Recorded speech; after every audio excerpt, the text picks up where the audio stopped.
Magandang araw o gabi po sa mga nanonood at sa mga makakapanood pa lamang po nitong aking unang content creation dito sa YouTube. Ginawa ko po ito para magbigay ng inspirasyon sa mga nagnanais magkaroon din po ng karagdagang income lalo na po sa tulad kong one-man army in my family. Kaya ko nasabi dahil ako lang ang naghahanap buhay sa aking pamilya. Nais ko pong i-share ang naumpisahan namin ni Mrs. Sa katunayan, kay Mrs. po ang business na ito. Si Mrs. ko po ay walang trabaho kaya naisipan kong itayo ang business na ito upang magkaroon din po siya ng pagkakakitaan. Ako po backbone ng business na ito dahil pa niya napapag-aralan masyado. Nagsimula po kami ni Mrs. taong 2020 bago mag-umpisa ang modular class. Nagsimula kami sa mga item na pinapautang at karamihan sa mga ito ay cellphone dahil po ang demand ng mga customer that time dahil po sa modular class. Hanggang sa nagsabi ang ibang customer na pera na lang daw nilang kukunin instead po na item. Kaya wala po kaming nagawa kasi may kasabihan po tayo na customer is always right. Kaya dagdag papeles na naman po. Sa katunayan, kasagsagan ng pandemic noong panahon na yon, kaya gumawa po ako ng harang para sa protection din po. Karamihan sa mga customers po namin ay mga kapitbahay at mga malalapit na mga kakilala. Hanggang po sa kaibigan ni kaibigan at kakilala po ni kakilala at doon po nakilala po ang business po na ito. Hulugan po ang terms po ng bayaran. Ang mga customers po ay may dalawang options sa pagbabayad.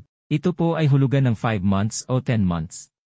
Sila na po ang bahala kung alin sa dalawa sila mas komportable. Magkaiba po ang computation po doon sa 5 at 10 months po. Kaya abangan na lamang po sa susunod ko pong content. Malayong mas magbaba po kami sa mga mall na nagpapahulugan. Ang paraan po namin ay kinakash po namin yung item kung saan gusto ng customer na pagkuhanan yung item na gusto nila at pinapatungan po namin yung original na presyo at yun naman po ang kita namin. Ano man po ang mga freebies na makukuha ay lahat binibigay din namin kay customer. Sabi ko nga sa mga customers namin na ito ang tunay na bahay credit. Kasi sa bahay na po ang pag-a-apply at sa bahay din po sila magbabayad at yung iba po na ayaw maarawan at ayaw na po magsayang gas o ayaw nang magpagod ay nagtatanong kung may cash daw po kami. Kaya yun napilitan po kaming gumawa ng cash account po namin.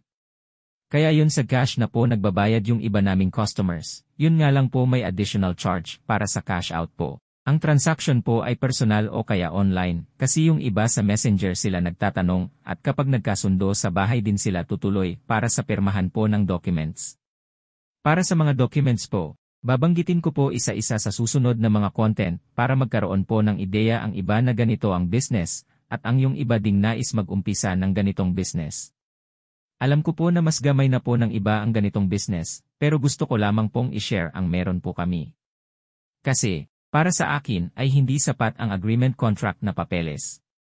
Ang totoo po niyan ay dalawa lang ang papeles na pinapapirmahan ko po noong una, hanggang sa pinag-aralan ko pong mabuti base sa mga experience, sa mga taong nakakausap, mga napapanood at sa mga legal advice. Lahat yun pinagsama-sama ko ang mga ideyang yun, hanggang sa mabuo ko ang mga documents na pinapapirmahan sa mga customers namin. Hanggang sa ngayon ay patuloy ko pa rin pong pinapag-aralan ang pasikot-sikot ng business po na ito. Sa mga gusto pong malaman kung ano mga documents po namin, ay pakiabangan na lamang po ang mga susunod ko pa pong salaysay. Sa kaalaman po ng lahat 8 po ang pinipirmahan ng mga customers namin bago namin i-release ang demand nilang item o cash. Sana'y hindi po kayo magsawa sa paghihintay at pakikinig dahil nais ko rin pong i-share ang experience namin ng paniningil sa barangay.